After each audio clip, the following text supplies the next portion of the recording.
Bonjour à toutes et à tous et bienvenue dans ce nouvel épisode de Top Catch. Au travers de cet épisode, puisqu'il n'y aura pas de Slammy Awards cette année sur WWE Fan France, j'ai décidé de vous faire le top 10 de mes matchs préférés à la WWE cette année.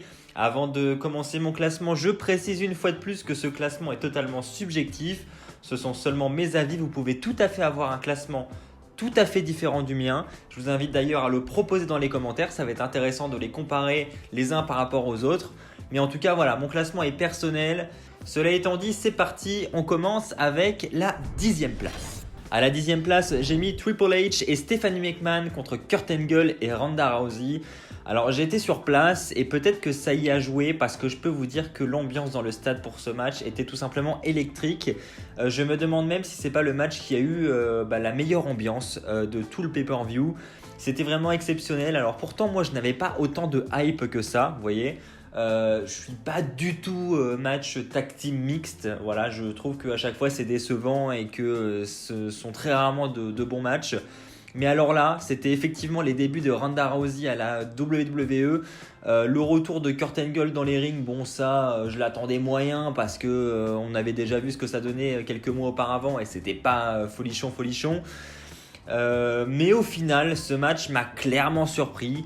Alors on avait déjà un beau spectacle en termes d'entrée avec Triple H et Stephanie, mais même en ce qui concerne le match, c'était relativement bon. On a eu de très bonnes prises, vraiment des bonnes réactions de la foule, c'était vraiment impressionnant et très très beau à voir. Donc franchement, aucune déception de ce côté-là et je trouve que ce match mérite largement cette place dans mon top 10. À la 9e place, j'ai décidé de mettre pas le match triple menace de WrestleMania, mais plutôt le rematch qu'on a eu à Backlash le mois suivant. C'était Seth Rollins contre The Miz pour le titre intercontinental. Rollins qui avait remporté la ceinture donc un mois auparavant. Et je trouve qu'on a eu un match vraiment sympathique entre les deux, un match assez technique et c'est pas étonnant parce que Seth Rollins est très talentueux, The Miz également. Et un match entre les deux en face à face, sur le papier c'était clairement pas décevant et en regardant le match c'est clairement pas décevant non plus. Au contraire, j'ai trouvé ce match vraiment très très bon. Si vous ne l'avez pas vu, je ne peux que vous conseiller d'aller le regarder. À la 8e place, j'ai mis Charlotte contre Ronda Rousey au Survivor Series. Alors je ne l'ai pas dit avant de commencer ce classement, mais j'ai essayé de varier au maximum les matchs dans mon classement, c'est-à-dire que j'ai essayé de mettre autant de matchs masculins que féminins, autant de matchs du roster principal que du roster de la NXT. Voilà, j'ai essayé de partager un petit peu pour que ce soit assez équilibré. Donc pour revenir au match Charlotte contre Ronda Rousey, le match en soi, bon, il est clairement pas dégueulasse. On a vraiment de très bonnes prises. Ronda Rousey qui m'a une fois de plus étonné au travers de ce match. Je trouve que pour quelqu'un qui ne faisait pas de catch il y a de ça quelques mois, elle est capable de nous sortir de très bons matchs. C'est très surprenant. Mais c'est surtout l'après-match, quoi. La suite, franchement, Charlotte et ses coups de kendo stick, cette fin de match, waouh. Pour être très honnête, j'ai dû regarder ce match au moins plus de 5 fois, je pense. J'ai vraiment adoré. Alors je ne sais pas pourquoi, c'est vrai qu'il y a peut-être mon côté un petit peu fan de Ronda Rousey, c'est vrai que je l'apprécie énormément, de même pour Charlotte. Mais je sais pas, partagez votre avis dans les commentaires, mais moi j'ai trouvé cet affrontement très très bon et la suite également. À la 7e place, bon je vais peut-être faire un petit peu parler mon cœur, mais ce sera Dolph Ziggler et Drew McIntyre contre The Shield à Hell in a Cell. Alors là, je trouve que nous avons eu un excellent match par équipe. Honnêtement, je ne suis pas très match par équipe, je préfère largement les matchs 1 contre 1, les matchs en solo. Mais là, j'avoue que cette alliance entre Dolph Ziggler et Drew McIntyre, j'ai beaucoup aimé. Et face au Shield, c'était tout simplement excellent. Il y avait une alchimie parfaite entre les deux équipes. J'ai vraiment kiffé du début à la fin. C'était un long match en plus de mémoire. Je crois qu'il avait duré plus de 20 minutes. Donc il leur avait vraiment laissé le temps de proposer le maximum de choses. Et franchement, aucune déception au travers de ce match. C'était vraiment un match parfait avec beaucoup de suspense, je me rappelle. C'était excellent. Donc de même, si vous n'avez pas vu ce match, je vous le recommande vivement.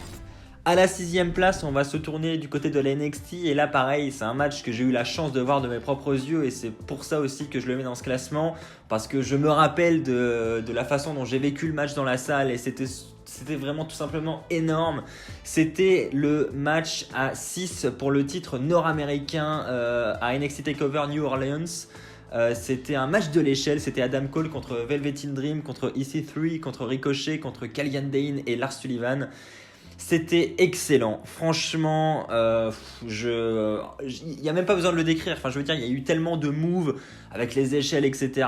Enfin, il n'y avait aucun temps mort dans le match, ça c'était impressionnant, il se passait toujours quelque chose, et puis les ovations de la foule, enfin franchement, l'ambiance était vraiment là, du début à la fin, c'était excellent, rien à ajouter de plus. À la 5e place, j'ai mis un match que j'aurais clairement pas imaginé mettre dans ce classement. Enfin, en tout cas, quand ce match a été annoncé, c'est Brock Lesnar contre Daniel Bryan au Survivor Series. Alors de même, franchement, je donnais pas cher de la peau de Daniel Bryan dans ce match. Je pensais que ça allait limite être un squash match. Et au final, grosse surprise, on a eu d'abord, oui, Daniel Bryan qui a pris très très cher dans ce match, mais qui est vite revenu et qui a réussi à avoir sa petite part de domination sur Brock Lesnar et qui nous a sorti une très très belle performance. Bon, évidemment, il n'aura pas réussi à repartir avec la victoire, mais tout de même, on a eu une excellente performance de Daniel Bryan et sans aucun doute le meilleur match de Brock Lesnar cette année à la WWE. Donc je me devais de le mettre dans ce classement. Franchement, j'ai passé un très très bon moment devant ce main event des Survivor Series. À la 4e place, un match très très frais qui a eu lieu à TLC et je vais bien évidemment parler du main event de TLC et mon Dieu qu'il méritait cette place dans le main event. C'était Becky Lynch contre Charlotte contre Asuka dans un match triple menace pour le titre féminin de SmackDown. Waouh, de très bons spots dans ce match, de très bons spots. Enfin voilà, le match a été bien utilisé, les tables, les échelles, les chaises. Tout a été utilisé correctement pour un match féminin. C'était tout simplement très très bon. On n'a pas l'habitude de voir ce genre de match. Enfin, du moins, on n'avait pas l'habitude de voir ça. Et donc là, on voit vraiment la révolution féminine en marche et c'est ça qui fait plaisir. Sans parler de l'après-match avec l'intervention de Ronda Rousey qui nous tease d'excellentes choses pour les mois qui arrivent. Franchement, et puis la surprise évidemment, la victoire de Asuka que je n'attendais absolument pas. Enfin, tout ça combiné fait que c'était un excellent match qui mérite entièrement la 4e place. À la 3e place, j'ai mis un match de la NXT, c'était Johnny Gargano contre Tommaso Ciampa à NXT TakeOver Chicago. C'était un Chicago Street Fight et de même, je trouve que ce match n'avait tout simplement aucune erreur de booking. Encore un sans faute du côté de la NXT. Pas de temps mort, on ne s'ennuie pas. Et puis une violence vraiment particulière dans ce match. Les armes, pareil, ont été particulièrement utilisées. On a eu des poubelles, on a eu un peu de tout. On a eu des menottes également. Enfin voilà, on a eu un match, je trouve, qui était construit d'une manière mais magnifique, où on ne s'ennuie absolument pas. Et puis surtout, ce que je retiens de ce match, c'est le suspense.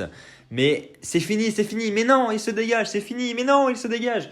On ne sait pas à quel moment ça va s'arrêter et ça, c'est vraiment la beauté du catch et la beauté de ce match qui mérite clairement sa place sur le podium. À la 2e place, j'ai mis le match entre Becky Lynch et Charlotte Flair à Evolution. C'était un Last Woman Standing match et waouh, quel match encore une fois. C'était parfait quoi. On a eu l'utilisation de table encore et puis je veux dire, je pense que même Becky Lynch et Charlotte étaient les deux femmes parfaites pour cet affrontement. Vous l'aurez remarqué, Charlotte Flair a beaucoup été citée dans mon classement. Elle est d'ailleurs dans tous les matchs féminins que j'ai cités et je pense que ce n'est pas anodin. Voilà, Charlotte Flair est sans aucun doute l'une voire la meilleure catcheuse à la WWE actuellement. C'est tout simplement impressionnant tous les moves qu'elle a réussi à nous produire. Et puis il en va de même pour Becky Lynch également, avec son retournement de situation, son changement d'attitude qu'on a eu en cette fin d'année, qui a réussi à la remettre sur le devant de la scène. C'est assez impressionnant. On a eu de très bonnes choses en ce qui concerne ces deux femmes et de très belles choses surtout à Evolution, à ce pay-per-view 100% féminin. Un très très très beau match qui mérite amplement cette 2e place sur le podium. Et je voulais absolument mettre un match féminin sur le podium parce que selon moi, la division féminine a été très très importante en cette année 2018 et j'irais même jusqu'à dire que la division féminine a très souvent dépassé la division masculine en ce qui concerne la qualité des combats. Et enfin pour terminer, à la 1re place, de même, c'est un match que j'ai vu de mes propres yeux et je pense que c'est pour ça que je l'ai mis à la 1re place. C'est encore une fois Johnny Gargano contre Tommaso Ciampa, mais cette fois-ci à NXT TakeOver New Orleans. Alors j'ai hésité avec celui-ci et celui de Chicago qui était un Chicago Street Fight, Mais le fait de l'avoir vu de mes propres yeux, voilà, j'ai préféré le mettre à la première place parce que évidemment, je regarde des souvenirs plein la tête. Et donc voilà, il est un petit peu plus dans mon cœur que l'autre. Mais de même, cette ambiance dans cette salle durant ce combat, cette violence, ce powerbomb à l'extérieur du ring, sur le béton, je ne l'oublierai jamais de ma vie. Je me rappelle quand ce powerbomb a eu lieu, j'ai regardé Aurélien qui est à côté de moi et je lui ai demandé, on a vraiment vu la même chose là? Ouais, il vient de se prendre un powerbomb sur le béton. Et je me rappelle, après lui avoir dit à Aurélien, mais je ne sais même pas comment cet homme peut se relever et continuer un combat après un powerbomb comme ça. C'est inhumain. Enfin, je veux dire, qui se relève d'un powerbomb comme ça, du dos contre le béton comme ça, se relever, finir un match, faire encore 10 minutes de combat après, c'est inhumain. Franchement, ce match a marqué mon esprit et c'est pour ça qu'il, selon moi, mérite cette première place. Car je pense qu'il a marqué cette année 2018. J'espère que vous serez d'accord avec moi. Voilà, c'est ainsi que s'achève cette vidéo avec mon top 10 des meilleurs matchs de l'année 2018 à la WWE. N'hésitez pas à me dire si vous partagez le même classement que moi. N'hésitez pas à proposer le vôtre dans les commentaires. On se retrouve très vite pour de nouvelles vidéos. Si vous avez apprécié celle-ci, n'hésitez pas à lâcher un petit pouce bleu. N'hésitez pas à vous abonner et à activer la petite clochette pour ne pas rater les prochaines vidéos. On se retrouve très vite pour de nouveaux top 10. D'ici là, portez-vous bien et n'oubliez pas, soyez toujours très fiers d'être fan de catch. Allez, bye tout le monde!